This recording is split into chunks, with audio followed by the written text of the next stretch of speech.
Welcome back to the Crash the Pond podcast. It's a Monday, January 23rd edition of the podcast, and wouldn't you know it, the month of January is pretty much over. I mean, we've got 1 week left here, and then it's on to February, Jake, on to your birthday month, your birth month. Great month. I moved outing you right away. Move the mic away slightly. For anyone out there, Felix's settings all got reset, so yeah, blame the producer. Let us know if anything sounds off, if anything's weird between any of the sounds or anything like that. We're trying to fix it on the fly here. But yeah, February is a great month. Absolute great month. February 6th, yeah, Lucas Ponce saying your mic is hot. So, back that thing away. I'll try to lower it and also see if that helps out a bunch.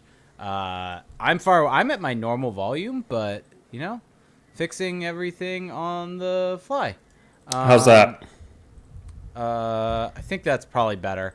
I'll adjust. But yeah, February 6th, great month. Or great wow, birthday. Just Adam dropping the date too. Adam Henrique. We said it last week with Adam Henrique. Jake just fishing for those happy birthdays. It's cool. Sometimes it's nice to get a compliment on your birthday, Yeah. Have people reaching out saying happy birthday. It's a nice little I don't disagree. Yeah. I don't disagree at all. Yeah, so we're almost through January. What's crazy? It's weird how fast this season feels like it's gone. Well, and yeah. I don't know if that's a normal thing, if that's if this happens every year, but it hit me, I think, when we did our Patreon episode on the weekend. Yeah. And specifically when it came to my realization that Jason Megna's played 20-some-odd games, I think 20 games exactly, for the Ducks. And to me, it feels like he's been with the Ducks for under 10 games. And that just goes to show how fast this season's gone. To me, it almost feels like Jamie Drysdale played more games for the Ducks this season than Jason Megna has. Yet, lo and behold, Jamie Drysdale did not even play 10 games, and Jason Megna's at in the 20s. So it's funny because I didn't even realize that Drysdale played that many games. It felt like he played like a game or two and was gone, but he actually played 8 games, and they must not have been very memorable games because I don't remember them whatsoever. So yeah, you kind of gave it away there, but we did our player grades over the weekend.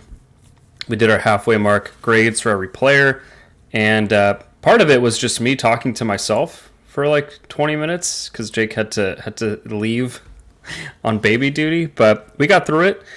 And so today we're just going to kind of go over what's happened here in the last week for the Ducks. There's been some fun developments despite this team, still losing a healthy portion of games. I think the biggest place to start, the only place to start, is that Trevor Zegras just had himself a fantastic week and is having himself a fantastic stretch of hockey. I mean, he has 8 points in his last 4 games. He was named the 3rd star of the week by the NHL. This very prestigious honor, the Stars of the Week. Yep. But it just kind of shows that he's garnering some attention for the right reasons. And there's a lot to unpack there. But first and foremost, just, your thoughts on number 11, the one they call Z. Well, I mean, shocker, right? We haven't gotten into this too much on this episode, but Trevor Zegras, I mean, the last game that we covered last week was the Penguins game where Zegras was fantastic. That game happened, I think it was the night, and then we recorded the podcast right afterwards. And that was the first game he was back at center. Shocker. Trevor Zegras at center is a very dominant player. And also, another thing that's a shocker, Ryan Strome on the wing with Trevor Zegras. Because what was the thing that I think a lot of people were told was that, or a lot of people were saying was that the reason why they wanted Strome with Zegras is Strome is a give-and-go player. I feel like I've heard that so many times now. And that's why he really thrived with Artemi Panarin in New York. And so kind of putting him with Trevor Zegras is kind of thinking of someone in that same vein, right? Of almost putting Trevor Zegras in the same vein as an Artemi Panarin. The issue there is that Zegras needs to be kind of at the center position to have a little bit more impact on the game. That's where he's at his best. And Strome, if he's going to be a give-and-go player, that's more so suited for a wing. And then you also have the other part of it where you took Frank Vatrano finally off of Ryan Strome's line. And it just really all worked together. Max Comtois, I think, had himself a great week. And so to kind of get back to like your original question, which was about Trevor Zegras, he was fantastic this week. he was obviously the best Ducks forward, and I think that's not only from the perspective of just from a box score perspective, but also from an on ice perspective. He was one of the best Ducks on the team this week, and I mean, look no further than the midday game on Saturday where he was just absolutely dominant against the Buffalo Sabres. Like, that was a game where, quite frankly, he had 2 goals. He could have had a third easily if Lundestrom hadn't fought behind the play. And granted, it was saved, but there could have been follow-up attempts, yada, yada, yada. But, I mean, this is a guy that has been, I mean, you look at outside of the Philly game, which the Ducks were just absolutely horrible in that Philly game, right?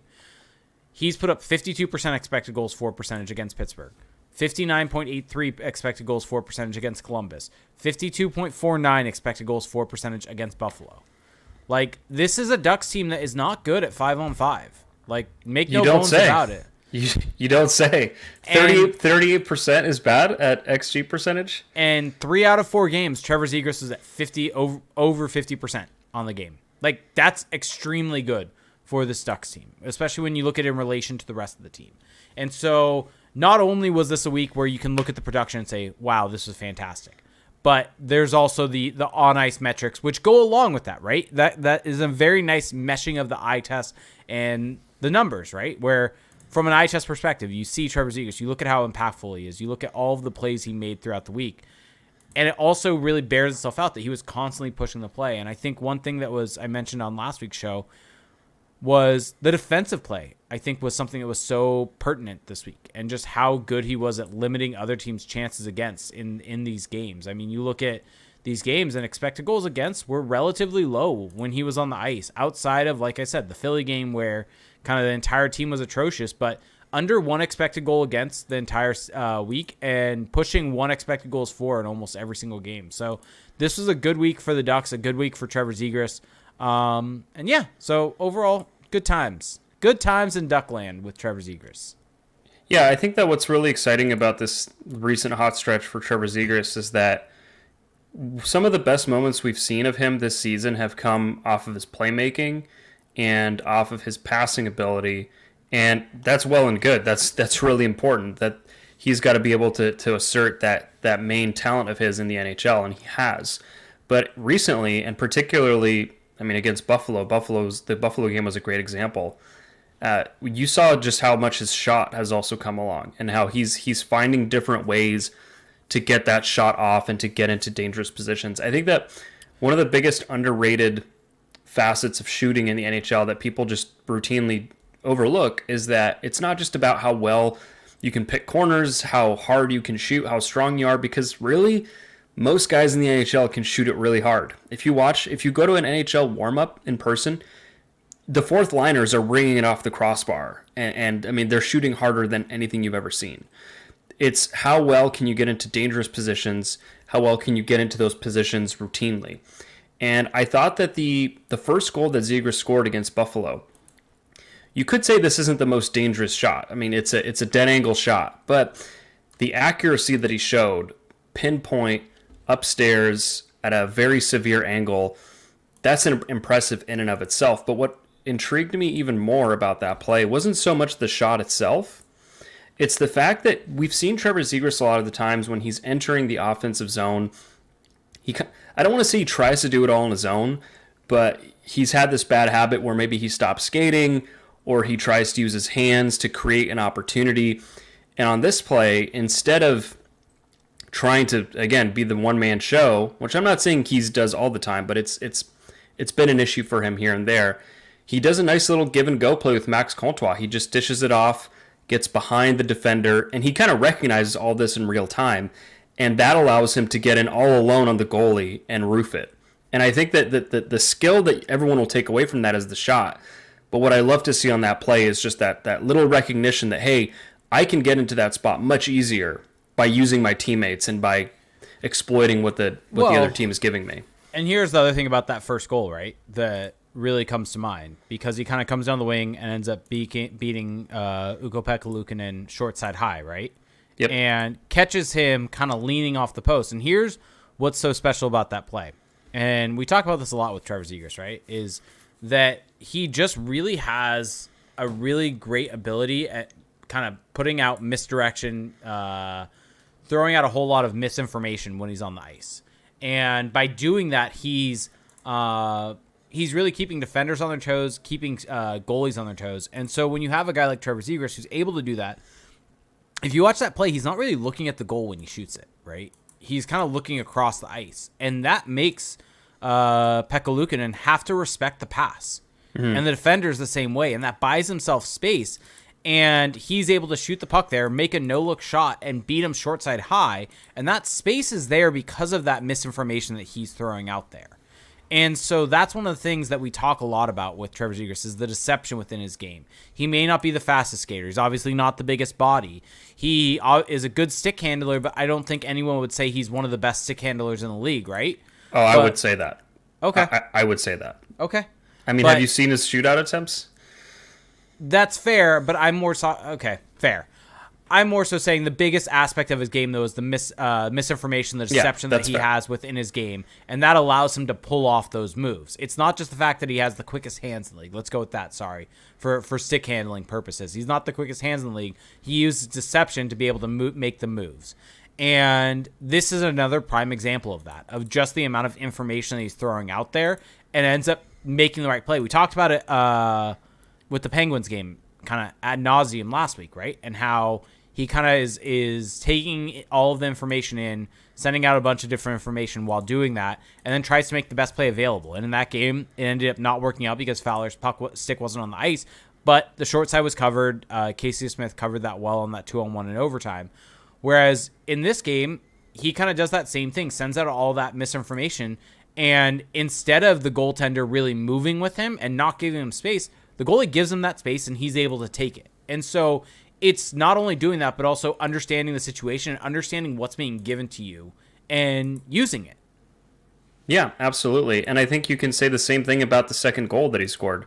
I think a lot of people would see this goal where he comes into the slot and has a ton of space and just rifles it home as, oh, well, that's an easy goal to score, right? And it is true that he had a lot of time and space to do it, but like you were just alluding to with the quick hands, it's not just about the actual attribute or the specific situation. It's how you then leverage that to gain an advantage. And on this play, the second goal of the night for Zegras, 17th goal of the season, it's a similar deal where, first off, a great play by Max Comtois where he drives to the net and actually... Has Comtois got enough credit over this stretch for how well he's been playing? We'll get into that. Yep. We'll get into that because I think some people owe apologies to one Max Comtois, to the one they call Calmer. I don't know why I just love that John Allers line. I'm going to keep using it.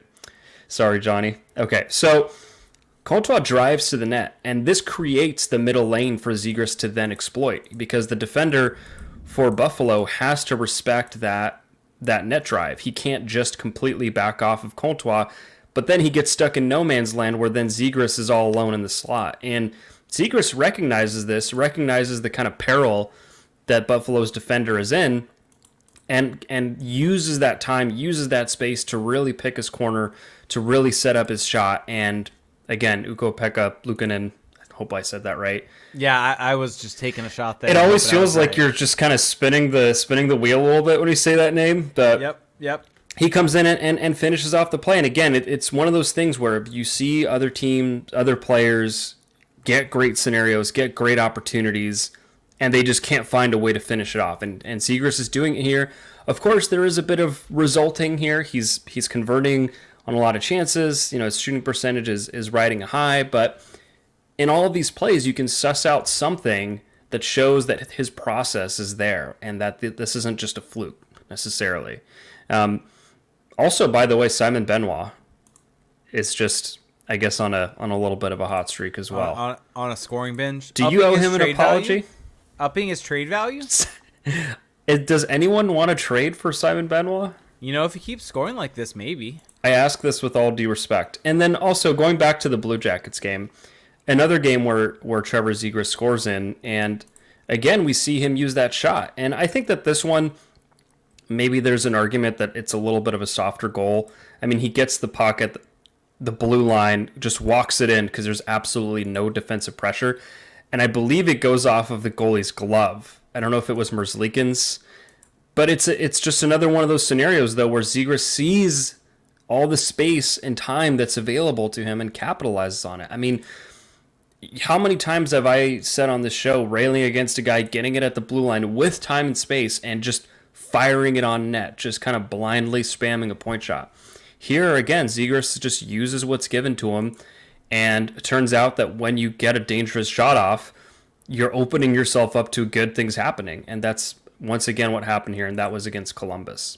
Yeah. So that's just what you love to see, is that every kind of all these little scenarios for Zegras, he's making the right decision on them, and now he's getting rewarded.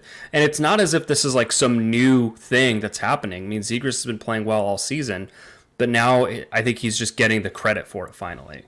Yeah, and I think kind of people out there wondering how are we so positive and cheery right now, and I think at the end of the day with this Ducks team, there's obviously going to be negatives to dwell on within every single game, within every single piece of every game or every week, things like that. I think right now it's time to really just focus on some of the fun things that are happening, though. And I think that... Well, what is this Ducks season about now? Yeah, this Ducks season is essentially about this. It's about finding the positives in these games, even if they're losing. Like, that game against Buffalo is honestly a perfect game from my perspective of the Ducks lose, so they kind of help their Bedard race situation. Yeah. And they play a really high-tempo, up-and-back game where Trevor Zegras looks fantastic. High-scoring, entertaining game. Like, give me that type of game every single time, and I'm content the rest of the season, even if the Ducks were to lose every game. That at least shows that they're kind of out there. They're really trying to at least make an impact on the game. And not only that, but the shackles in some ways are off at Trevor Zegras. That just go out there and play the game that you want to play. And one other thing we'll get to Combs in a minute. I want to mention this, though. Isaac Lundestrom returned to the lineup. Yeah. And he actually played really well. We've been two people that have been really critical of Isaac Lundestrom. This year, he has not been very good. Last year, depends on where you look, but some people would say he had a great season because of production, but the on-ice metrics were pretty poor last year for him.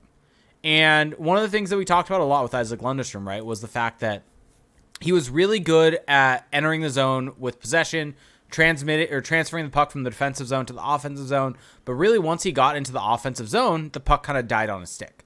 Nothing happened. He wasn't really able to make anything happen with it there. It would just kind of, he would lose it in the corner, kind of maybe go around the net, not really do anything with it. And I think what we've seen from him over these last couple of games is maybe it's simply that the game against Columbus, playing with Troy Terry and Adam Henrique, but he was more so distributing the puck quicker once he got the puck in the offensive zone. I think there was a play in the Buffalo game where he got it down low, and instead of just taking like a wild shot on net or going around the back of the net and kind of circling with it with a very European style, he actually made a really nice pass through a couple people to, I forget who he was able to find, but to create a pretty good scoring opportunity for the Ducks. And that's what you want to see from Isaac Lundestrom there, is be able to create the offense, because if he can add that aspect to his game, he's actually going to be a very good center for this team. Lower in the lineup type of center, but one that can really be a good lower in the lineup center for a good team. And so I think it's going to be fascinating to watch in the rest of the year, because I think we're, as dumb as it sounds for a guy his age, but we're getting into make or break territory for Isaac Lundestrom. And from an on-ice impact perspective, because this is a guy that's, I mean, the Ducks have McTavish. The Ducks have Zegras. There's a chance that they end up with Connor Bedard. Well, I mean, even if they get anywhere in the top three, they're probably going to draft a center. Yeah. So where does Isaac Lundestrom end up in this mix? And I think that this is going to be a really interesting final stretch of the season for him to see where he can end up within that mix. He's going to be 24 in November. So okay. Sorry, I thought he was still 22, but he's 23 then. Yeah, that actually helps what you're saying, I think. Like that actually bolsters your argument. I mean, he had a really nice feed on a goal from Max Jones, which I think is also good to see Max Jones get rewarded. But all in all, I think that, just to kind of circle back to the Trevor Zegras point, though, I think that the other biggest takeaway from Zegras playing this well is that he's, I think, finally on a line that makes, like, outside of course, centering Troy Terry and Adam Henrique. Yeah. That's the only, like, the Henrique, Terry, Zegras line is, I think, the best, I guess, environment that Trevor Zegras has been in thus far as a Duck.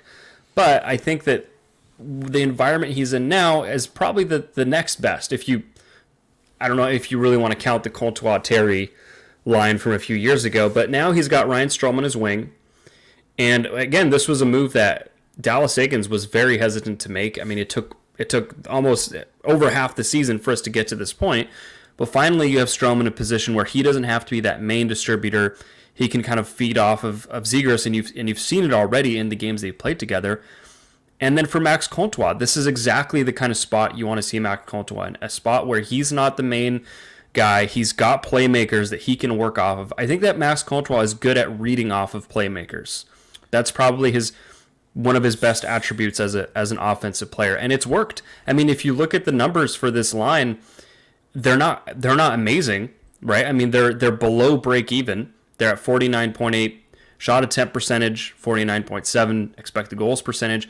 But as we talked about earlier, on a team that's historically bad, being that close to break even, and they've only played 45 minutes together at 5-on-5, like this is really an encouraging start for those three, and I think that all feeds into how good Zegras has been. That he's in a good situation. Yeah, and kind of to that point, I was just curious while you're talking, because I think it's always interesting when things pop in your head as someone's having a conversation, be able to look up some stuff. I went to Natural Statrics line tools because Max Comtois this season has kind of been thrown all around, right? But he's someone that really, it seems like when he's been with Trevor Zegras, has really been able to thrive. And so here are the with or without you numbers for Max Comtois with Trevor Zegras and without. With Trevor Zegras in, 112 minutes. So small sample size, not huge there. But he has a 48.34 expected goals for percentage, 49.5% scoring chance for percentage, 50% Corsi for percentage. Without Trevor Zegras, Max Comtois has a 40% Corsi for percentage, a 33% expected goals for percentage, and a 35% scoring chance for percentage. Which, some of that is obviously going to be built up by playing with the Trevor Zegras, because Zegras without Comtois is pretty close to his normal amount, a little bit lower at 44% expected goals for versus 48 with Comtois. But it's quite clear that Comtois really thrives from playing with Trevor Zegras. I don't think you can really just simply say, oh, he's playing with a guy like Zegras, so that's going to improve his on-ice metrics. I think some of it has to come from Comtois also really reading the game and being put in a position where he can play better. And so I think that's pretty fascinating to see those. The splits are pretty distinct there between the two. Yeah. I just think that with a guy like Comtois, you cannot put him on a line with an Isaac Lundestrom and Jakob Silfverberg and expect him to thrive. He is a very weird player where I think that you're going to get the most out of him when he's playing with other good players. But on the flip side, if he's not playing with other good players, he's not going to do a whole lot to elevate that line. And it might sound obvious, but I do think that there are players, like let's say an Isaac Lundestrom, where maybe Lundestrom not the best example, but there are guys where you can put them with other skilled players and they might not actually see this big uptick in their game. So, I think Comtois does have that, and I think it also helps his line mates when he's in that situation. So I went back even further, actually. So with Natural Static, you can take the from date further back. So I took it back to the 2020-2021 season, which would have been the first season of Trevor Zegras, where you remember the end of the season they had Comtois on a line with him, kind of here and there also last year. So in 303 minutes combined over that span of 3 seasons, they have a 51% expected goals for percentage together. Yeah. And then in the 1,500 minutes of Comtois without him, he's sitting at a 44% expected goals for percentage. Wow. So it's quite clear that he plays better with Trevor Zegras. And quite frankly, Zegras plays better with Comtois also, actually. Zegras goes from a 48.7% to 51%. Sample size is obviously a big thing there. You're talking about 300 minutes versus 1,700 and 1,500 minutes. So there can be some sample size baked into that could be throwing that off a little bit. But it still is kind of interesting to see that why was this not done earlier? Because we've seen Comtois really thrive with him. This is someone that I think really should be looking at playing in those situations. And it's just another, I think, knock in some ways on the coaching staff of not being able to put together the correct line combinations, and especially in a season like this to take so long to be able to do something like this. But to their credit, they've now done it, and it's working. Well, I think we know the reason. It's because if you look back to Dallas Eakins' comments, I think back to last preseason, which is maybe too deep of a cut, but he didn't trust those guys together defensively. I think they got scored on a bunch in preseason last year. Yeah, that's right. That's right. And that just kind of that kind of did it for that line. And you hear Dallas Eakins talk about Trevor Zegras now, and he said that Trevor Zegras has come along tremendously from a defensive perspective, which, man, I honestly don't know if we've ever heard Dallas Eakins actually speak that glowingly. That glowingly, yes, and really give that much praise to Eakins or to Zegras about his defensive game. And this is the quote, by the way. This is Joe Yurden, who covers the Sabres, tweeted this out, said about Zegras, his play is greatly improving always. He's obviously an offensive threat all the time. He's gotten much better defensively and managing the puck, and his growth continues. There's still a long way to go there. And to me, that is a perfect encapsulation of Trevor Zegras at this very point in time. He's an offensive threat. His weaknesses are getting shored up, but you still feel like there's so much more that he can do and that he can get to. Yeah. So, but I think that to explain why I think Comtois is on that line now, I think part of it is because Dallas Eakins trusts Trevor Zegras more.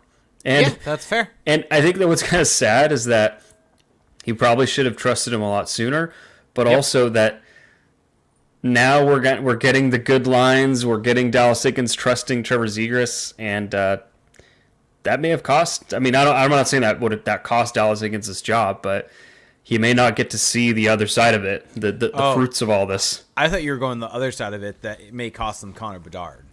No.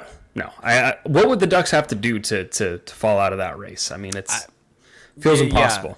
Yeah, I think no matter what, they're going to have good odds for that. I'm trying to see. Calgary took the lead on Columbus going into the third period, so there may go that. But the Ducks by points percentage, I think, have the best odds right now. I think if the Ducks if the Ducks get the third overall pick, I'll be very curious to see what they do. I think they would go with Benson. Well, I think that if they get the third overall pick and Fantilli goes second, which by the way, Bob McKenzie's rankings came out today, which maybe we'll get questions about that. Who knows? But I just don't think there's any way that they draft Matvei Michkov. I just don't see that happening. I mean, it's more likely now than it was 2 years ago. Yes, but I just look at the timeline for Michkov, and are you willing to wait, 3 years, maybe more? Yeah. It's just, as for a team that's this bad and that feels like they really need a shot in the arm after what's been a dreadful 5-year stretch, I think that you need to get someone who's going to come in sooner. And I think that's why if they land at 3, that it'll probably be Leo Carlsson. So it's probably Carlson. Benson's been, I know, rising the yeah, but Benson, at least on the consensus, which, always be a little wary of the consensus, but he's in the second tier. Fair. After that top 4. I think I for a quick second forgot about Carlson, which is why I said Benson goes third. But I just feel like I've heard a lot about Benson lately and him rising high quickly. I mean, he's great. Bob McKenzie has him 4th, has him 5th, and to have him 5th as a 5'9" winger, that means he's playing really well. Yep. So we always root for our short kings here. Yep. All right. So I think it's time for a word from our sponsor. So, breaking news, everyone. Manscaped now sells beard products. That's right. They are once again revolutionizing men's grooming with the brand new Beard Hedger Pro Kit. From a beard trim to a fresh shave, the technology behind the Beard Hedger Pro Kit allows you to shape your signature beard look. Now you can finally use Manscaped's products to make your drapes match your carpet by going to manscaped.com and using code CTP for 20% off and free shipping.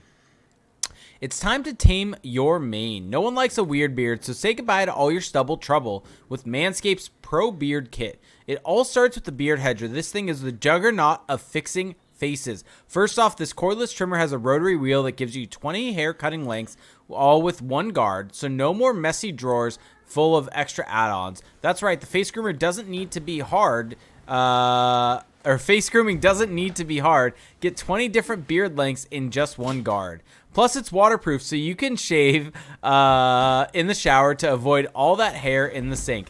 The titanium-coated T-blade is tough on hair, but smooth on your face, leading to single-stroke efficiency that brings satisfaction one stroke at a time. The Pro Kit doesn't end there, though. They have created 4 dermatologist-tested formulations for your post-trim care. First, there's the beard shampoo and conditioner. You need to remember all your hair is different. Your beard hair is more coarse and easier to damage than the hair on your head. That's why the kit has made shampoo and conditioner specially designed to moisturize, reduce ingrown hairs, replace natural oils, and promote beard health. Next, the kit has Manscaped's beard oil, an essential piece for your main facial accessory.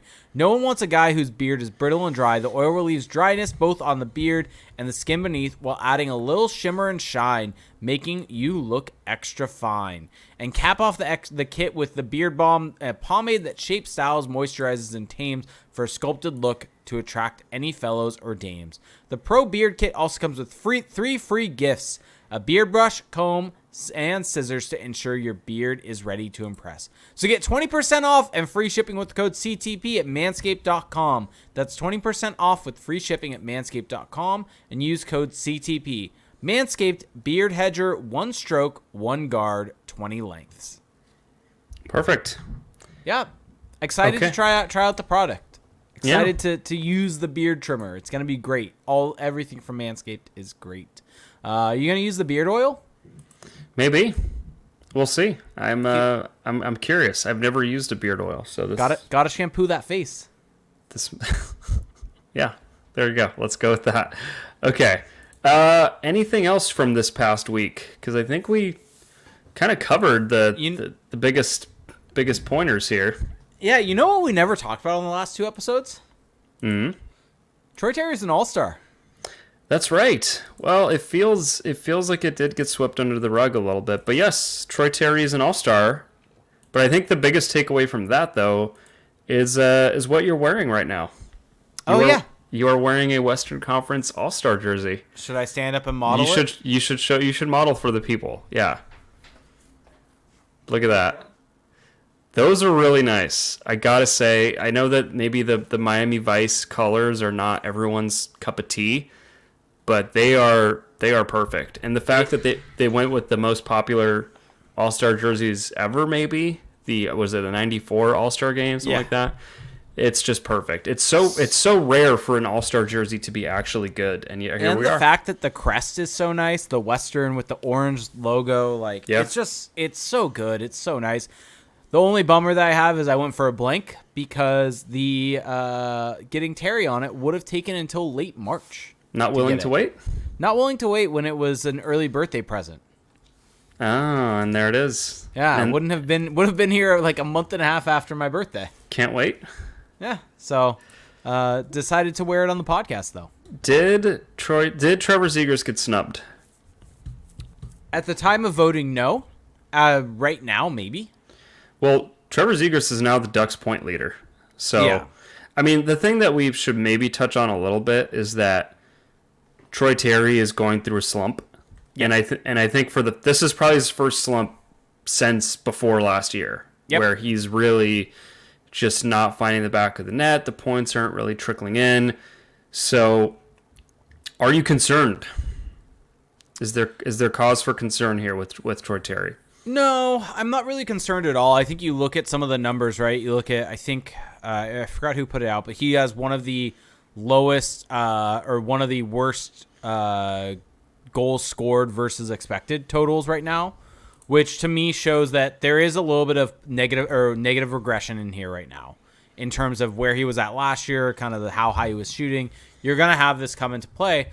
But on the flip side of that, he is still getting really good looks. It's not as if this is coming because he's just not getting chances. They're just not going in right now. And that's going to happen. Like, there's going to be these stretches, and there's going to be this regression to the mean. And at some point in time, there's going to be the regression to the other way where he's going to get on a hot streak and he's going to end up scoring more goals. Like, he has an individual expected goal total this season of 20.77. Wow. Yeah. And I think that kind of just shows you that the process in his game from a shooting, scoring standpoint doesn't seem to be compromised. No, and so, I mean, you look at I'm just right now looking at the last couple of seasons. Yeah, he's actually getting more expected goals per 60 this season than he did last season. The main difference is he's shooting 8.9% as compared to 19.27%. How much of this do you attribute to him playing with Mason McTavish instead of Trevor Zegras? I think there's definitely something that you could, some takeaway that you could have there. I think it would be hard for me to necessarily, in such a small sample size, say that's the reason he's not scoring. I think I'm more so willing to chalk it up to variance than I am to say this is the exact reason for it, especially when Troy Terry's a guy that a decent amount of his goals, right, come on him getting his own shot. You think about the toe drag to the middle, using that the defender's triangle to be able to shoot, and everything that comes with that, and he's still getting those shots. They're just either he's slightly missing, or he's slightly missing, or the goalie's making a good save, or things like that. And so, actually, I was curious, and so I was looking right now. So his Fenwick shooting percentage, which for those that don't know, is instead of just looking at shots on goal, looking at unblocked shot attempts. So anything that just goes towards the net and is not blocked, where your shooting percentage is at. And so last year he had a 14% Fenwick shooting percentage. His expected Fenwick shooting percentage was 9.9%. This season, his expected Fenwick shooting percentage, 9.8%. And his Fenwick shooting percentage, though, this season, 5.66. It just seems like there isn't this referendum to be had on Troy Terry. No. Like, did he score more than he should have last year? Yes. Is he scoring less than he should this year? Yes.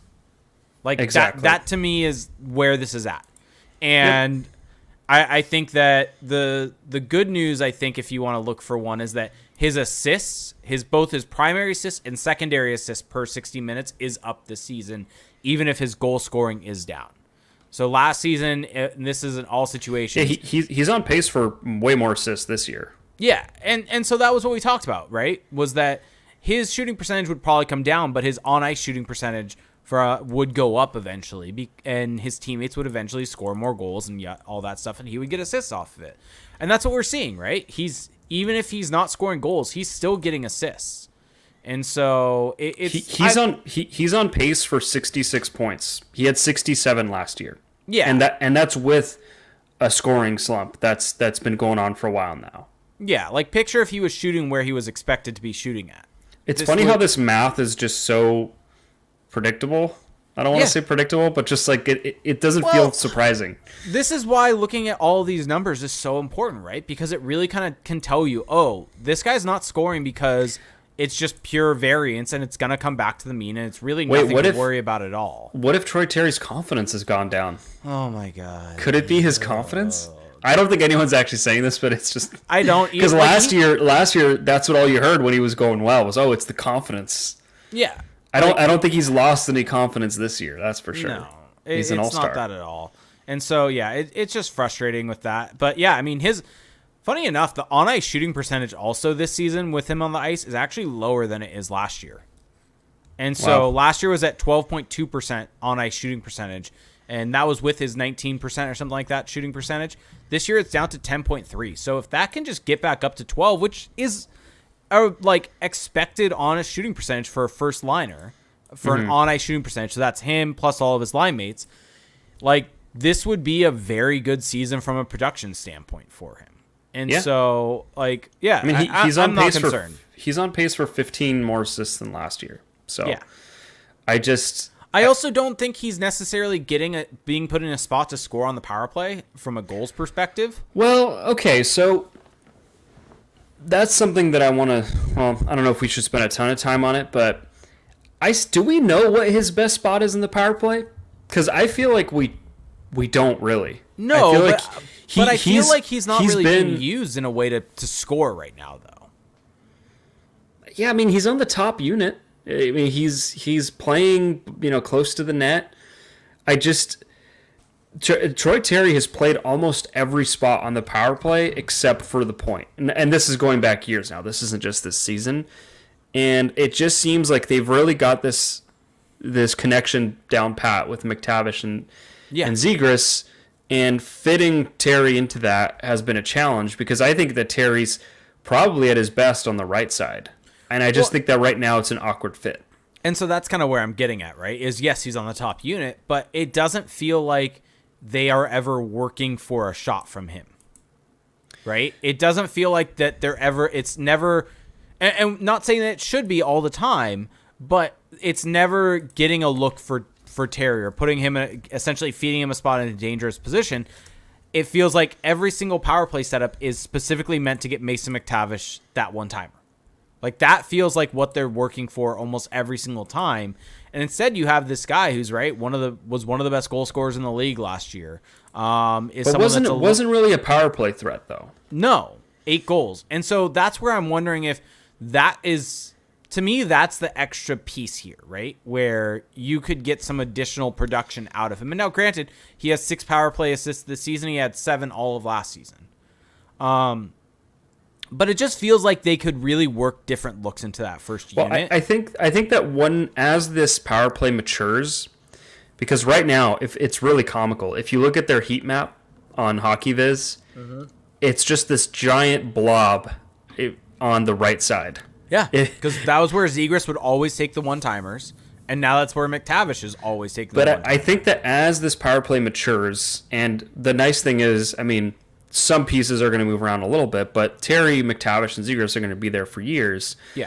And I think that as it matures, and particularly as McTavish gets more experience, I could really see him developing that Kucherov kind of one-touch pass into the middle, where everyone sees the one-timer coming, but how can he work off of that to create opportunities? And I think that that's something that I'm sure that maybe they're even talking to him about now is, hey, you don't always have to blast this thing. You can use that threat to open other things up. And that'll come with time. I mean, this is a developing situation, but that's the thing with Terry is that he does not have this kind of power play baseline of production to fall back on when things dry up. I think maybe looking at him in the bumper position would be interesting for that exact reason of what you're saying of getting that one-touch past him from a McTavish. He's in that bumper position. Yeah. Because I like the idea of him being below the goal line because he can drive to the front of the net when the puck's given to him. But we just haven't seen that necessarily been a look that they're working for ever.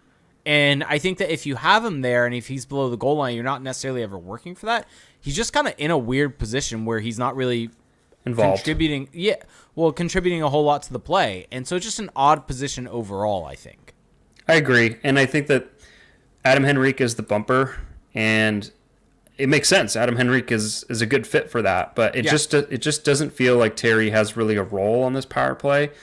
And well, especially with Troy Terry being a right-hand shot, right? And being in that bumper position, if the puck's going to a Mason McTavish a bunch, that's an easy, quick pass to Troy Terry who can one-time it from the bumper, right? Well, what I would love to see, I mean, because I think Troy Terry's at his best on the right side. I think that's where he's the most dangerous, but that's not going to happen on the first unit because that's McTavish's spot.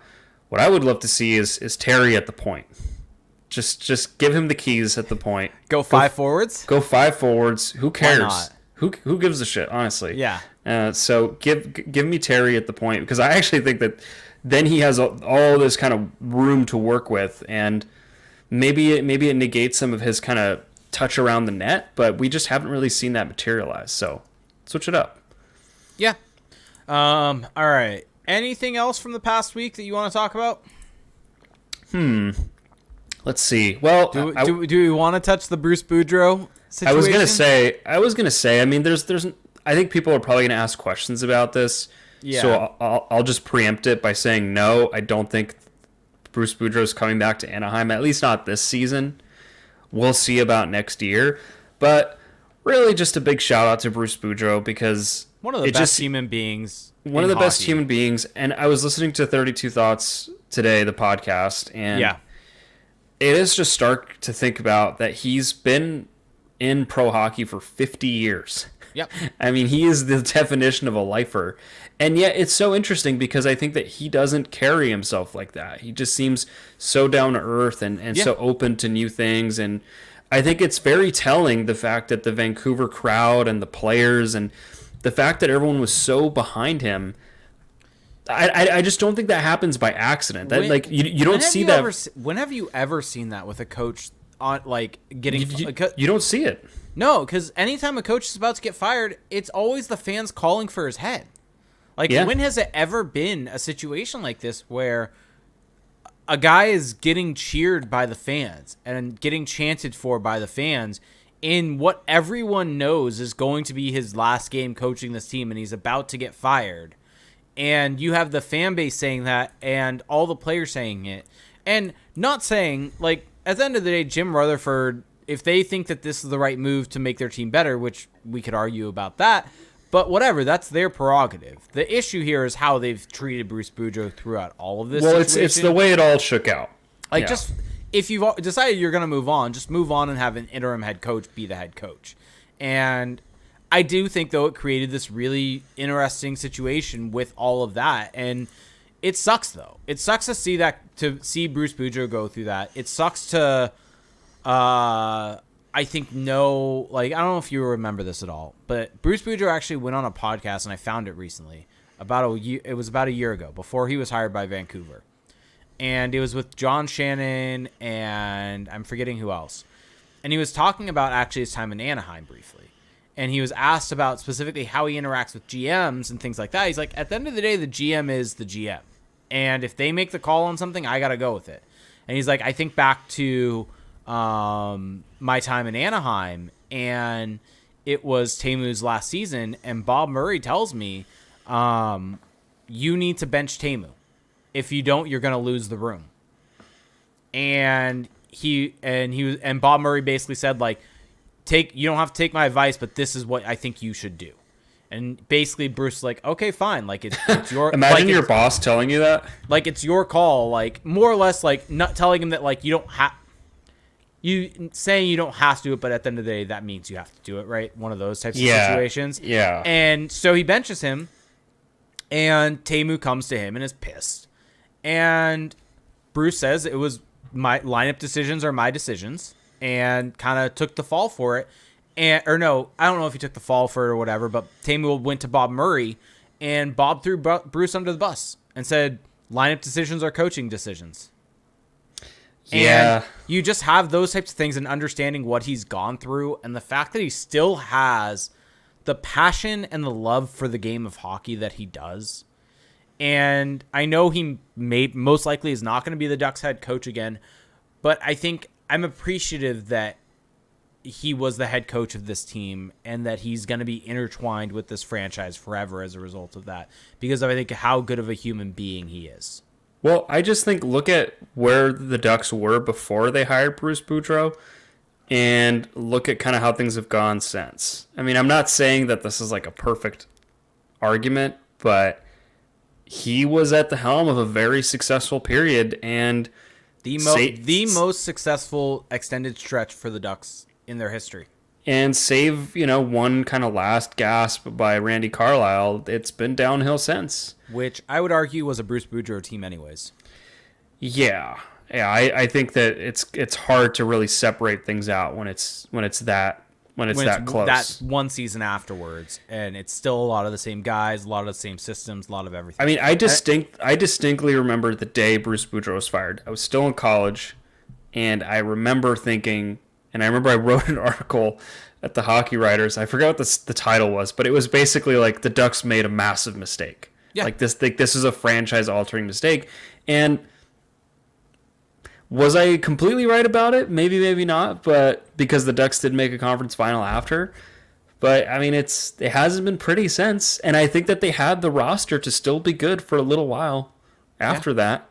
Yeah. So. And yeah, Bruce Boudreau was such a good... So if he ever... Let's say that he did become the Ducks head coach again. I personally, as great as I think as he is, I don't love the fit as much because we have no idea like what this Ducks team is going to look like next season. Yeah. And just even from Boudreau's standpoint, I would prefer to see him go to a team that can actually win the Stanley Cup. But also, I think that for the Ducks, they need some newer blood. They need someone that's not a rehash. I mean, because they've done that already. I have an idea right now. Let's end the show with this, and then we'll get to questions. This is So I don't know if you saw this at all. I recently had Googled head coaching vacancies or head coaching options for NFL or NHL, and there was an article written by I believe it was Matt Larkin. Yeah, in November, and he put together a list of coaches. Let me run through them with you, and let's see, because I think we're both pretty much. I feel like we're both pretty confident that Dallas Eakins is not going to be the head coach next season. And are you on board with that? I don't know the stretch of games. No, I'm just kidding. Okay, yes. So let's run through these and give me yes or no on them. Okay. Barry Trotz. No.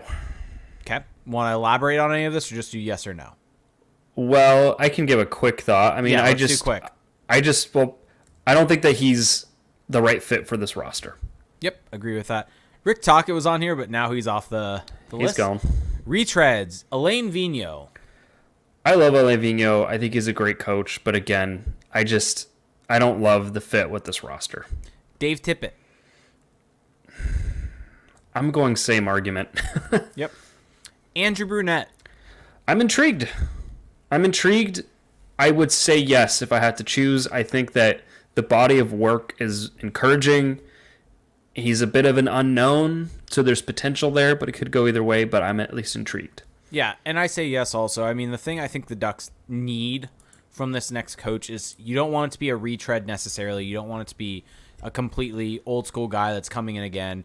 But I think with the experience with Dallas Eakins, you do need a guy with a little bit of a proven track record. I think Andrew Burnett kind of fits that mold. He's a nice mix. He's a newer school guy that has a bit of a track record to him of success. And so, sure, there is a risk, but it's less of a risk than some other guys. Yes. Travis Green. No. I just don't know what Travis Green is good at as an NHL coach. Jeff Blashill. No.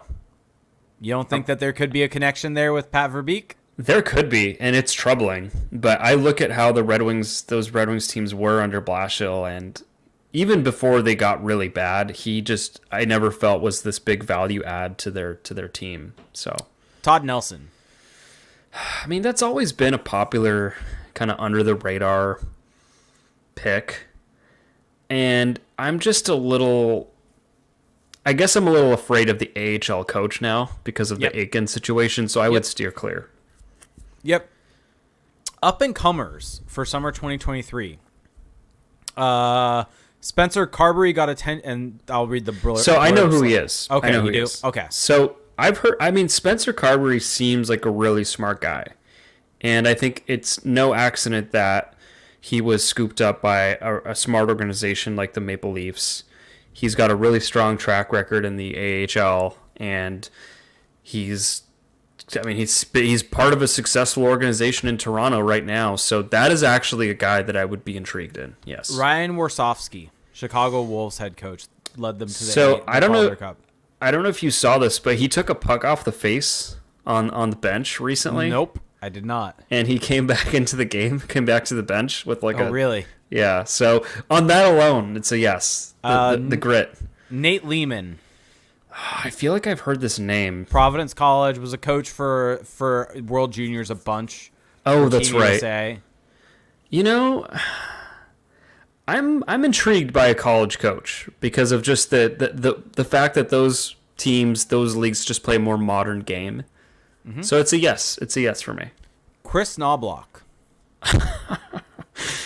Just for that name, I'm saying yes. I'm just going through this list and just going to let you swim a little bit here. Okay. Jay Leach. No. Extensive experience behind AHL. Do you know who he is? I know who he is. He played for the Canadians. Okay. And is that Sharks. why? He was part of a he was part of some noteworthy trade. It might have been the never mind. No one needs to hear this. Ryan Huska.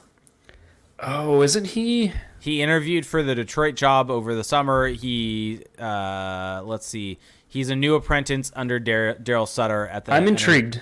In Calgary. I'm intrigued. I like how my most common answer has not been yes or no. For up and comers, it's always I'm intrigued. I'm not intrigued in Chris Knobloch or Jay Leach. So Rocky Thompson. I'm not intrigued. He seems like an older school type. Seth Appert. I don't know who that is at all. Like Don Granado is especially suited to mentor young players on a rebuilding squad. Appert, like Granado, has worked with the U.S. National Development Program under 18 and now coaches the Buffalo Sabres AHL affiliate in Rochester while Granado handles the NHL club. I'm intrigued. If he's a Don Granado disciple, that intrigues me. Okay. Ian LaPerriere. Not intrigued. Okay. And now overdue list. I won't get to the other ones after this because it's Babcock and Quenneville for too much baggage. And no, I'm not intrigued. Mike Vellucci. Let's see here. He took the Charlotte Checkers to the Calder Cup. He's one of Mike Sullivan's assistants in Pittsburgh. He interviewed for the Bruins coaching vacancy after they fired Cassidy and for the Flyers vacancy. Well, I think that there's something to be said for being an assistant to Mike Sullivan. So consider me mildly intrigued. Benoit Gru. There's a connection. I'm not intrigued because that means Bo Gru is going to become the Ducks' first line center. Well, in all seriousness, I mean, he has a really good resume. A really, really good resume. He's been the Tampa Bay Lightning's AHL affiliate coach for forever, it feels like. And he's turned them into one of the better AHL teams in the league consistently and has been a huge person for developing the talent on the Lightning.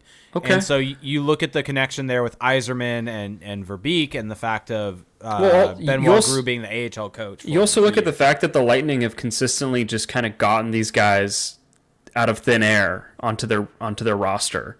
And a lot of that has been the work that they've done in Syracuse. So that's kind of what the Ducks need, right? Yeah. You can't. I mean, it's going to help that they're going to draft someone in the top 4, but I think the concern there is with both of these guys is that the Ducks just had an AHL head coach. Well, okay, come up, but let's distinguish though that Dallas Eakins' track record in the AHL, I don't think was as strong as Benoit Gru's. That's fair. I thought the Toronto Marlies were good under him, but I could be misremembering. That was a long time ago. Well, also, I mean, I guess Eakins wasn't purely AHL because he did coach in Edmonton. Yeah, we forget that. The numbers in Edmonton were bad. And then the final one is one that was actually brought up in our Twitch chat, which is why I didn't bring it, but Aerorez, shout out to you. Ricard Gronberg. I think he was in the group interviewed when Eakins was hired, wasn't he? He was. And, I mean, it's been rave reviews for him. He's coached the Swedish national team. He's coaching a top-flight club in Switzerland right now, which is a good league. I'm very intrigued because he's just kind of off the beaten path. I mean, I don't think we've ever seen a European coach in the NHL. Could be getting that wrong, but I mean, if there has been, there hasn't been very many. Yes. So I am intrigued, if not titillated. Yep. Oh, wow. Long-term sleeper, Jessica Campbell. In the past 3 seasons low, she's jumped from the Swedish League skating coach to German League assistant coach to AHL assistant coach. It might not be long before she's the first woman to earn a head coaching gig in the AHL, and the NHL will be the next logical step after that. So I don't think that would be a this summer thing, but keep an eye out. Yeah, I mean, man, will we ever see a woman be a head coach in any professional league? Yeah, I think so. I mean, I hope so. I think it would be cool, but I think it's coming. I think it's coming in. I think the NBA, you're going to see it. Isn't the Spurs have that assistant coach that's really worked She's coaching in the WNBA now. Oh, she did move to the WNBA? Yeah, but I could see her working her way back, though. I mean, I'll just say this. I don't think I see hockey being the first one. No, I don't think so either. Because hockey doesn't even really have... Because, I mean, even like in the NFL and baseball, you have female like assistant coaches, right? Or like skills coaches, position coaches.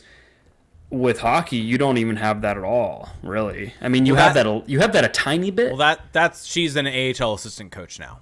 Yeah. So, I mean, that would be a cool story. Maybe she becomes an NHL assistant next. Yeah. So, Gronborg, Campbell. Yeah. Duo behind the bench. Yeah. So there you go. That's this entire list that I saw this week. I was like, let's go through. Okay, let me ask you this. This is the final question. Okay. Will the Ducks' next head coach be someone on this list or the field? Someone off this list? Someone from this. Say it's someone from this list. I'm going off the board. Wow. Someone not on the list. Jake M in our YouTube chat says Eakins fired from the Oilers. Next year they draft McDavid. Fired from the Ducks and we draft Bedard. Is Dallas Eakins a generational talent magnet? I think one day we're going to be thanking Dallas Higgins for giving us Connor Bedard. Yeah. Maybe. All right, so let's get to questions from Discord. So for those of you that want to join our Discord, go to patreon.com/crashspawn, where you can subscribe at the $1 tier, get access. You can get at the $5 tier, also get access and some additional stuff like bonus episodes. But we have some questions from here that we'll start with. Then I've got stuff from Twitter. Then we'll come to Twitch and YouTube. So Verde Bastard said, hate the name change. Is there ever a situation where a team shouldn't pick the best player available in the first round of the draft? For example, you are selecting 5th overall and the best player available is a winger. You're completely stacked with players that fill his role and are in dire need of a good defenseman. You can trade down a pick or two and get extra assets, but the team picking 6th has made it known that it is going to pick the only good defenseman in the top 10. Would you still be better off taking the winger and flipping him, or another winger and flipping him, or another winger for a defenseman that may not be as good? That's a great question, because I think that at the extremes, when you clearly are just well stocked at that position, is it then justified to go and take someone for need? And I would still say no, because you still just never know how guys are going to pan out. That's the key. And I think that you have to go off of who has the highest ceiling. And I think that really especially in the top 5, especially in that kind of higher range, I think you really need to focus on the highest talent possible. I think as you maybe this is hypocritical, but I think as you get down into the later first round, maybe it's a little more justifiable to go with it's more so shots in the dark. Because at that point, the odds have really flattened out, and so everyone's kind of a shot in the dark anyway. So I think it's a little more justifiable to take a guy who's more of a need-based over best player available. But that being said, the Ducks still should have drafted Arthur Kaliyev over Braden Tracy. So. Oh, yeah. Let's see. He's also if Jack Kopacka were a Stingray, would he go out of his way to sing Felix for all the unnecessary hate Mr. Sicard throws his way? Have I thrown hate? What's hateful about saying that he's an ECHLer? I think I was actually saying that about him before he became an ECHLer. I don't think he's even an ECHLer this year. Isn't he playing in Europe? He is playing in the Hockey Allsvenskan. So he's not even in the top league in Sweden. He is in the second tier league. Wow. And he's got 19 points in 28 games. Good for him. He's playing for the same team that I think Jacob Larson was playing on. Wow. So Lewis X209 said, I think the best summertime beer is a nice cold crisp Coors Light. The taste is decent enough and it goes down smoothly. A perfect backyard beer. With all that being said, why does Jake shun the Coyotes for being bold and creative on their new alternate uniform? Yeah, I want to hear this out loud. Okay. It's personal taste. I don't like it. I think that the crest is bad. I think the word font logo is just, there's just not a lot of creative element to it. It's just spelling out Arizona. I think I like the idea of the striping, but I think the way it's executed, for those that don't know, look up the new Coyotes jersey. I think the way it's executed almost looks sublimated to me, and it looks like a beer league jersey to me. And so that plus the stripes going up the side, and the fact that they also removed the green. The green is, I think, such a necessary element of the current Coyotes jersey because it looks like the cactus on the desert sand. It just works so well, and when you remove that, you're missing a major piece there. And so while I don't think they're horrible, I don't like them. I'm just going to say that everything you just said was wrong, and we'll move forward. Okay. I'm surprised that we agree on this jersey that I'm wearing, though. I'm surprised that you don't hate it. Why would I hate it? It's perfect. I don't know. The Coyotes jersey to me is a perfect alternate for what they have right now because they have the Kachinas, they have the really colorful Kachinas. So this is this is a callback to a previous look, but with a spin. I think it's just perfect. I would have preferred. Curtis is saying I'm right on the zone of third. I think. I still don't love the striping. I think I would have liked it better if they just would have done the Coyote howling crest than this. That's fair. I think that the Arizona on the crest is just bad. It's not bad. Okay, it is, but whatever, moving on. Got some questions from some people, so let's see. Where did those go? Oh, they were in my DMs. That's where it was. So we've got 3 of them right here. Sean Seabolt said, question for the pod. If the Ducks trade Adam Henrique to the Devils, how could you make the money work? Didn't we talk about this the other week, I think? Did we talk about the Devils, though? Yeah. We may have. Oh, no, we talked about the Oilers. We went extensively into the Oilers. We did go extensively into the Oilers. So the Devils have let's see. They have $1.2 million of cap space. And that's with John Marino on... Oh, he's only on regular IR. So he'll come back. So whatever. It's not allowing him to go over. Bernier, it sounds like, I would assume, is done for the year if they have Blackwood and Vanacek. And that's just a salary cap dump. So, yeah. I mean, you could retain. I'm just trying to see who you could take back. That's a bad money deal. I mean, it depends on if they're willing to get rid. Like, maybe they move out a Ryan Graves or someone like that. Not to the Ducks necessarily, but move him out to somewhere else and bring in an Adam Henrique. I mean, he's a UFA. So it's up to the hard thing for them is that they're in this interesting spot where they're really good right now, but they don't necessarily have to be all in for this season. So, no. And so I'm looking at their cap sheet and trying to figure out, because it would be what, $2.5 million? Yeah. I mean, maybe if you get double retention, but it's hard to do double retention on a deal that has another year on it. I don't think you can get the double retention because that means the team adds half that cap hit to their cap sheet next season also, which I think is the trouble here. And so I guess the thing that I'm struggling with is I don't know necessarily who on the Devils they view as expendable or I think negative value. The other thing we need to think about is just if you want to trade him to the Devils, who would you even want back, right? Because it's one thing to move a guy. Like, sure, we could probably concoct a trade here, but there's something that that has to make it worth it for the party that's trading him out. And I don't know, like what can Adam Henrique get you from the Devils that makes you can get a first round pick. Yeah, I think you can maybe get 2 picks. Yeah. I think you could get 2 picks. And you'd have to take money back. And so I think you get a pick for Henrique and you get a pick for the money. Maybe that you're taking back. How do they view Miles Wood, I guess? Well, does Miles Wood make sense for the Ducks? He's 27. No, but this is just purely trying to make the money work. Oh, okay. Like that's the thing is you have to make the money work. Can you get a prospect on top of a pick? How do they view a Shakir Muhammadulin? I don't know. I mean, the real big thing at play is though making the money work.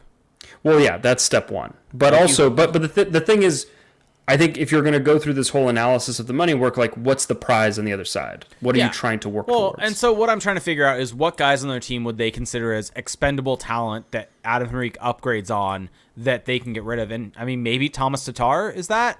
I don't know. Like, yeah, it's interesting. Yeah, I think that there's a deal to be had there. I guess the question is, and this might be a better one for someone that's covering the Devils in depth. So maybe we'll reach out. Well, I think Tatar could be an interesting piece because he's got a pretty decent chunk of salary, and if the Devils take Henrique, then they basically get another kind of Tatar-like player, but they get an extra year. That they have him for another year, and then the Ducks could even go ahead and flip Tatar immediately after. Retain on Tatar. I mean, Miles Wood has 16 points in 45 games, and is making $3.2 million. So you could offset very quickly Adam Henrique with Miles Wood. Like, because the question is, who do they consider as having more value to them? Tatar? Probably Tatar. Yeah. Probably Tatar. But Miles Wood is an assistant captain on the team. So who knows? There's a whole lot at play that we don't necessarily know. The problem is that now you're getting into a lower cap hit. But so you retain half. I mean, Eric Howell has 4 goals this year. True. I mean, so let's say Howell is a piece in there. I just think if you take back one of these UFAs or these pending UFAs for them, you immediately flip those guys too. Yeah. They never wear a Ducks jersey. Nope. Yeah, I think that's definitely part of it. So I think there's a deal at play. Maybe that's the impetus for trading Henrique, is that you get something from the Devils, and then on top of that, you get something for whoever you get back to make the money work. Yep, exactly. So it almost becomes like a double return. Yeah, and then Justin Beck said, question for the pod, how much does the offseason plan change, if any at all, if they win the draft lottery? I don't think that really changes anything. I mean, if they get Connor Bedard, maybe they're slightly more aggressive in some of their moves. But I think at the end of the day, almost no matter what the Ducks do this offseason, I feel like our timeline is shifted back a little bit, where I still don't know if next year is the year that they make the playoffs. I think next year is going to be more of the year we expected this year. See, they have to rework the entire roster, basically. Yeah. And so, I guess Bonnie just popped into the Twitch chat saying Columbus is tied now in the third period, 3-3 with less than, I think, 1 minute in the period. And now we are all Flames fans. Yeah. I've had some people ask me kind of where I'm at with the Ducks for next season, if they're a playoff team or not. And to be quite frank, I just don't know. Because there's too much unknown in the offseason, right? There's the entire next year's roster is completely up in the air. Yeah, so I think it's hard to make a prediction one way or the other. I will say this for anyone out there that wants to have a little bit of positivity. I think if Verbeek does make moves, this team could be in a spot to make a playoff push next season. Could. Yeah, I think could is key there. I think if they get Connor Bedard, because I think, like, who is going straight from the junior ranks, college, whatever, Europe, straight to the NHL out of this top group? I think all three of those top guys. You think all three of them do? Yeah. Well, I think Connor Bedard is the only one who's, like, you can pencil in as having an immediate impact. I think the rest, it's just a little dicier. Yeah. So, yeah, Columbus is going to overtime, by the way. So. Oh, sweet. So now I think they're tied with the Ducks in points. Tied with Ducks in points. But the thing I'm just trying to say here is that maybe you get a little more aggressive. I'm just wondering what Pat Verbeek thinks. Like, how is he going to pivot off of this season? Because it feels like maybe they need one more year of not saying like rebuilding, but just you don't go quite all in right away. It would be nice to hear from Pat Verbeek again at some point. Mid-season. Yeah, the Beaker. We haven't gotten a Beaker since late November, early December. Yeah, I think it might be time, especially because he even said, January, that's when I start evaluating or whatever. Yeah. That's when young players hit their stride. All right. Even Wilder Wing has a long one for us. And so there's a lot of moves here. Which of the following moves are the 5 most responsible for where the Ducks are today? And so the way we'll do this is which one of the 5 following is most responsible? Which of the following are the 5 most responsible? So there's more than 5? There's like 20. Okay. So you're going to say yes or no. If we hit 5, I'm going to count on my hands. Then you're going to have to kick one of the 5s out. Okay. Drafting Richie over Pasternak. That's a yes. That's a tough one, though, because Pasternak was drafted. Okay, I'll go no because we have 19 more of these to go through. Drafting Jacob Larson. That should not be a death blow, so no. Signing Derek Grant. Again, that shouldn't be this death knell, so no. Signing Corbinian Holzer. No, come on. Shea Theodoring. I'm going to go yes. That one stings still. Not trading Josh Manson again, and also again, and once more. I'm going to go with... How much more do they get if they trade him a year earlier? Significantly more. Okay, so I'll go yes. Consistently playing Sam Steele. That's kind of a yes. It's kind of a... I'm going to go no, because there's going to be bigger ones. Kid gloves on Terry. No. The damage was already done at that point. Buying out Corey Perry. I'm going to say yes just cuz. Just to be on brand. Consistently playing Isaac Lundestrom. No. Breaking Adam Henrique's Iron Man streak. No. I forgot that happened. Signing Delorier. The Ducks didn't sign him, so I'm going to trade that. They traded for him. Trading for Delorier. They traded a draft pick to get him. Yeah. But no. Trading Brandon Montour. You know what? I'm going to hindsight is 2020, and I'm saying yes. Trading Marcus Pettersson. Yes. Trading Daniel Sprong. No. Waiving Christian Juice. No. I like how we just went through that whole trade tree. Yep. This person came prepared. Kid gloves on Trevor Zegras. We already did that one. No, we did Terry. Oh, okay. You know, I'm going to go no, though. Okay, Ben Hutton, question mark. No. Ben Hutton? Even Ben Hutton's not wondering this. Losing Hayden Fleury. No. Man, who asked this question? We need to reach out to them. This is like the most... I've met him. Oh, well, I met him at the Flyers game I went to. No, but I didn't hear the name. It's Troy Terry's Confidence, aka at Even Wilder Wing. Oh, okay. Gotcha. Yes, okay. This is my favorite question we've had in a while. Bo Grew Fever. Oh, I'm going yes. That actually set this franchise back.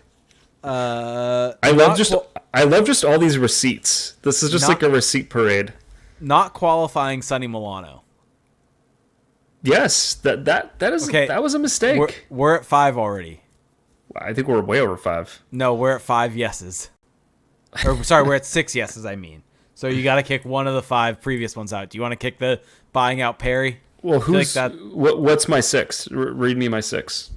Not qualifying Milano, trading Pettersson, trading Montour, buying out Perry, not trading Manson, and Shea Theodoring. You know what? I'm going with the Montour trade. Okay. I'm keeping Corey Perry on there because you know what? You need leaders. Okay. You need leaders. Look at what Corey Perry has done for the teams he's gone to. Nathan Beaulieu. No, because at that point it's like, you know, the damage is well done. Waiving Josh Mahura. I just love that he's compiled everything we've complained about in this podcast over the last 5 years or whatever it's been.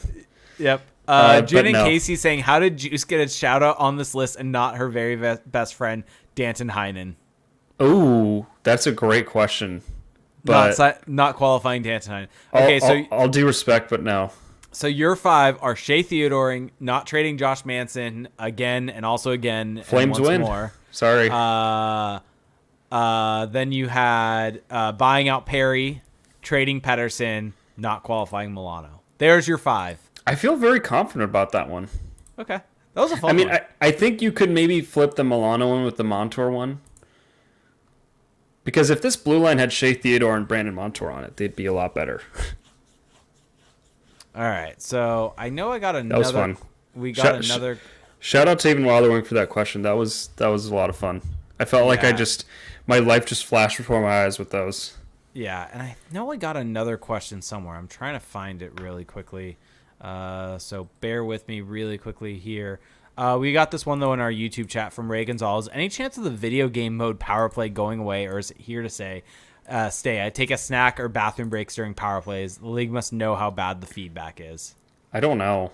I honestly don't know, but I was just watching the ESPN broadcast for that game, Blue Jackets Flames, and they have the nameplates thing going on. Is this just an NHL thing overall? It's just, I think it is. I think it's like a league-wide thing, but it's bad. And I don't know what's going on there. I'm sorry.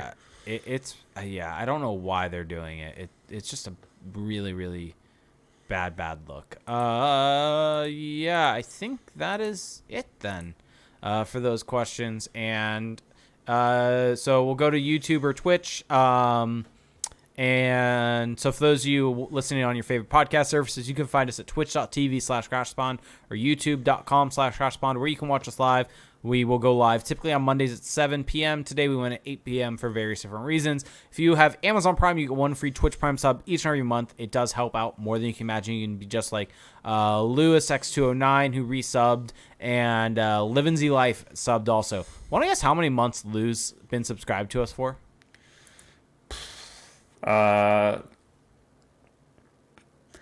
56. You're close. How much? 52. Wow. Nice. Thank you, Lou. And yeah, if you want to go like us, like our channel on YouTube, like the video on YouTube, it does help out more than you can imagine. So DB Lowry 3507 came in late, but he's saying question. Don't know if you already answered, but do you all like the All-Star uniforms? Well, Jake is wearing one. Jake purchased one. I think the bigger question, because I think we both agree the Western Conference jersey is great, as Jake models the jersey, is the Eastern Conference one good? Yes, but not as good as the West. I think that it could have been better, but it's still leaps and bounds better than anything they've put together. I'm legitimately excited for the All-Star game just to see this. Just for the jersey. The novelty will wear off quickly. Oh, 100%, but it's going to be cool. Wait, what color gloves are they going to be wearing? Ooh. I want to see. Ooh, now I just thought about. I hope they don't do white pants. I don't know. No white pants. Yeah, go pink pants. Yeah. Pink pants, pink helmets. Yeah. I mean, to be honest, it's probably just going to be black pants. Every year I watch the All-Star game. Recently it's been 3-on-3, and every year I ask myself, why am I doing this? And yet I still do it. I don't know why. Yep, such is life. Yep, you just keep coming back for more. And I think that's going to do it for tonight for us, unless you've got anything else. Let's see. Do I have anything else? DB Lowry asked, what about signing Luke Shen? That's not how he worded it. But that was in regards to the bad decisions. I just love that. Man, that was so good. Remember when Luke Shen was traded for Michael? Wasn't he traded for Michael Del Zotto, or am I misremembering? I'm not looking this up. I said I'm putting a moratorium on anything Michael Del Zotto. Will Michael Del Zotto be on the Ducks this season? I created a new tab and started typing and was like, no, I'm not caving into the darkness. Will he be on the Ducks? I mean, if they trade Shattenkirk, Fowler, like whoever at the deadline, then maybe there's a chance. Yeah. The Vancouver Canucks have traded Michael Del Zotto to the Anaheim Ducks in exchange for Luke Shen and a 2020 7th round pick. Who did they draft with that pick? Or no, who did they draft with that pick? I think Cap Friendly shows it if you look for it. They do. Luke Shen, Michael Del Zotto. Let's find out. The trade history. Luke Shen trade history. Here we go. It became Victor Persson. Oh, that's right. I remember that. I remember tweeting out his stats, and in hindsight, I'm like, wow, that was a just utter waste of time. He's currently playing in Liga and has 3 points in 24 games. Wait, are we talking about this Joel Persson or Victor Persson? Victor Persson, not Joel Persson.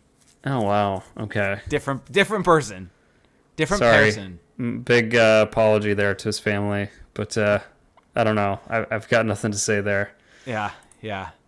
Yeah, he finished his final season he played in the WHL in 21-22 and had 29 points in 65 games as an overager. Wow. So, I mean, I think the Ducks won that deal. Sure. I mean, sure. If you can win any deal with those names involved, sure. Yeah. Okay. Oh, wow. Well, yeah. I think this might do it, but I've got a few bones to pick. Uh-oh. You're not done with me quite yet. Uh-oh. First off, I just want to give just kind of a cursory or whatever, not cursory. Whatever. Shout out to the 49ers, my football team. On to the NFC Championship. Very exciting. But I want to air some grievances that have been found over the last few days in the Discord food channel, our food and drink channel because is the shit show portion of the show no longer finding random towns of Canada? It's now exposing people from our Discord. Well, I just want to say this, and Lou will have my back on this, but sauce as a whole, the concept of sauce, the actual sauce industry. Why are you the way you are? It's largely, most sauces are unnecessary. Most sauces not like are hot unnecessary. sauce? I like hot sauce, but I don't need hot sauce. Hot sauce is a sauce. Sure, but what I'm saying is it's not necessary. I don't need it. I could never have hot sauce again the rest of my life, and I would thrive. I would be fine. The same can be said about like a lot, like cheese. You could say that same thing about cheese. You could say that same thing about like so many things. You know what my favorite thing is about scrolling back in our Discord food channel is just seeing things that I missed or that just didn't register enough with me at the time. This is a really good one from Jared. You know that meme where it's like no one. ... Absolutely no one. DB Lowry saying, what about cheese sauce? No, hold on. So this one is no one ... Burger King commercials. Whopper. Wait, I don't remember the last time I would have seen a Burger King commercial. No, well, if you watch the NFL, they're on like all the time. That's why. Yeah. Thoughts on cheese sauce? Why? You don't need that. You don't need that. What about nachos? Nachos are largely nasty. What about pretzels? Pretzels are also largely nasty. Oh, unless you get like a legit pretzel. T-Balt's throwing in Watson Lake, Yukon. I don't have the new setup set up to be able to share my screen in that way. Well, I'll get it done soon so we can get back to that fun bit. I'm trying to find a bad Discord take before we peace out. Lou definitely has one. Well, he agreed with me on sauce, which isn't a bad take, so I have to scroll back further. It is a very bad take. Let's see if I can pull one out here before. Where do you stand on chorizo? You're against chorizo, that's right. I'm not against it. This is what you said. I said I'm not the biggest chorizo person. 6:33 p.m. January 20th. You said I'm not a huge chorizo person. Yeah. Exposed. I think it's fine. I'm just not a big chorizo person. I've exposed you. I'm exposed. Wow, got him. Okay. Best type of potato. Oh no. Man, I have a bone to pick. This is a massive bone. This is like a mammoth, woolly mammoth bone. This is a T-Rex bone. Can we just like acknowledge the fact that mashed potatoes are just not that great? Like, mashed potatoes, for whatever reason, happen to be, it seems like a majority of people's favorite type of potato, and yet it's just, there's nothing great about it. It's just mash. It's just gruel. It's just like baby food. Wait, now I'm wondering, have you ever is all the mashed potatoes that you've had just simply potato and just someone mashed it? No, is that all it was? I've had what would be considered good mashed potatoes. And I respect the craft and I respect people who make mashed potatoes, and I've had good mashed potato experiences. But I just want to be very clear that I can't believe how many people think that's the best kind of potato or that's their favorite when there's so many better options. I mean, I don't think it's my favorite, but it's a very, very delicious option. See, people think I'm a picky eater because of this. And yet I'm not. I'll still eat it. I'll still be courteous. I'll still smile. Mashed potatoes are good. The best form of potato, though, is a tater tot. We're not talking about the cafeteria frozen tater tots, because we can say the same thing about French fries. A frozen French fry that you can get at the market or whatever it's not going to be as good as like an In-N-Out fresh French fry. I know that may be controversial because In-N-Out's French fries are, for whatever reason, controversial. They're good. But all tater tots is just like a hash brown. Chopped up potato, fried, and when they're done well, the warmness inside, the texture inside, it's so good. Tater tots are just whatever. They're very forgettable. What's your thought on hash browns? Hash browns are great. I'm more talking about like a hash brown patty, I guess, more so than like shredded potatoes and grilled. I'm thinking about like a McDonald's style, not necessarily that exact one, but that style of hash. I just don't think there's a scenario in which you can say that hash browns and tater tots are the same thing. A McDonald's hash brown is the same thing. Yeah, but that's McDonald's. I don't go to McDonald's unless when I'm in a desperate situation and have no alternative. I'm saying that style of like hash brown patty. Oh, this is the worst take. This is the worst take. Not what you just said, but I found one in Discord. Uh-oh. This is from Lou. You know, I appreciate Lou at least having something for me to pull up here. He said, he said this was after a take that had already gotten some heavy pushback. But this is how it goes. He said, "Here's another take since we're just firing takes today. All seafood is unnecessary. I've tried various forms of seafood, and I can tell you, it's just not good." And I feel like you might agree with that. That's what scares me about that. What was the take again? Sorry, I was looking something up. He said, I'll just reread it because it's just fun to read these messages. He said, "Here's another take since we're just firing takes today. All seafood is unnecessary. I've tried various forms of seafood, and I can tell you, it's just not good." Seafood's good. Okay. Wow. I'm not a fish person like straight fish, but shellfish I love. You passed the sanity test, even if your view on seafood is slightly flawed. I mean, whatever. At least you're not hanging out with Lou over there. Lobster, scallop, shrimp, clams, oysters. I think this was during the big potato debate. And I had been on Lou's side, and then after he said that, I said, "And now I disassociate from Lou." His response, "Were you ever associating with me in the first place? 3 reasons why seafood is necessary, and I might consider giving seafood another crack at it." Anyone that wants to join our Discord, this is legitimately part of what it's like. So if you enjoy this, join our Discord. And yell at Lou. Lou is in our chat now asking, why am I being persecuted again? Where did I lie? Seafood is necessary. It's delicious. It's necessary. Yeah, you're getting a lot of hate. Curtis is saying Felix not respecting mashed potatoes is so out of pocket.